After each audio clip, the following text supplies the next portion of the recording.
All right, quick overview of what they've done on their first day. Yesterday they just kind of laid things out, but today they got a lot done. This part here is the lean-to. It's 15 foot wide by 45 long by, I don't know, I think that's 10 foot on the short end over there. Here should be 12 foot. This right here will be the door to the my little room, apartment, whatever you want to call it. Single bedroom, whatever it is.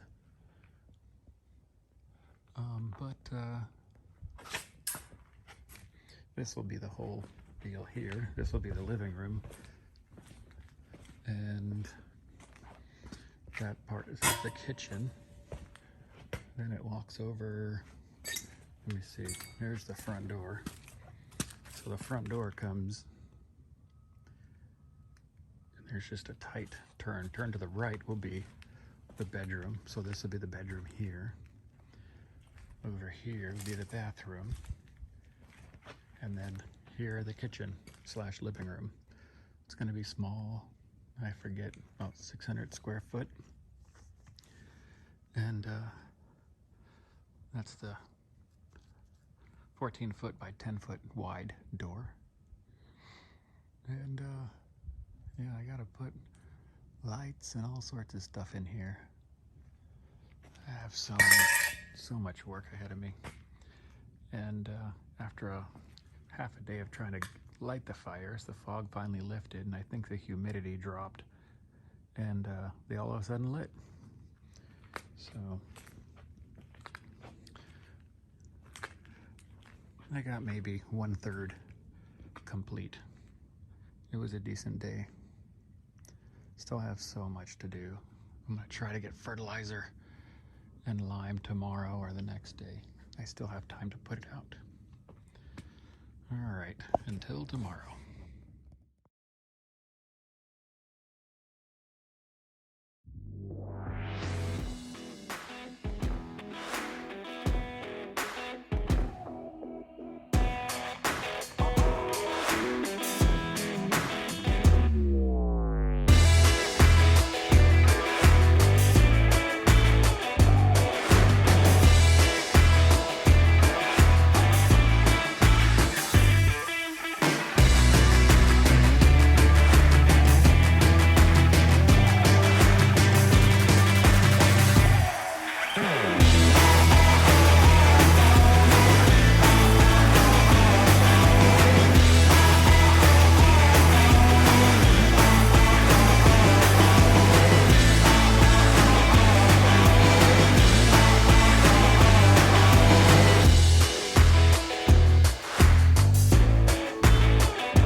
All right, this is the finished shop.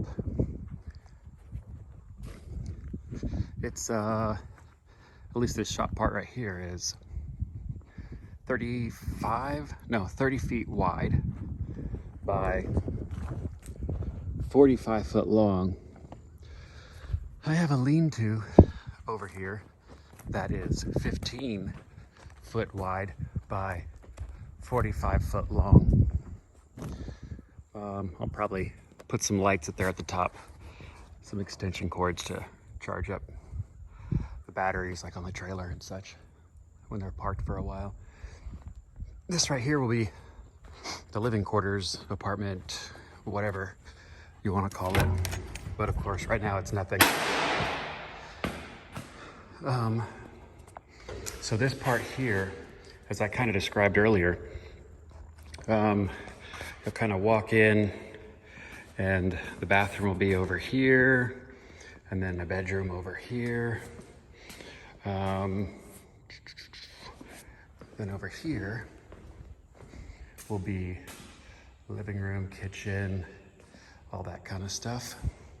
And then you walk back to the shop part through the back door, that'll be here. And then this will be the shop. And I'll have a commode in here, and then right here will be the washer and dryer for the shop area. There's that home run again from the other video. And that's really it. So this part here is about, I forget exactly right now, but near 600, just shy of 600 square foot for the living quarters. And then the shop part will be the rest, roughly 14,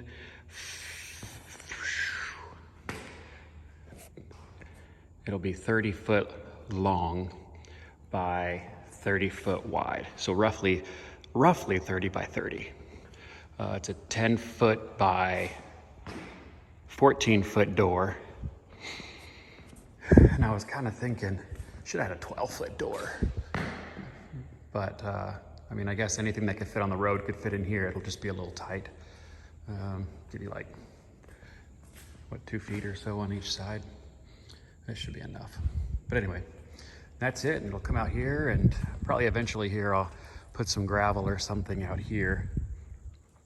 I'll park some of the equipment, of course, in the lean-to, and then around this back side here. So I have a lot of work to do. This side here is 10 foot tall. So the opening on this should be 10 feet. All my equipment currently can fit under there.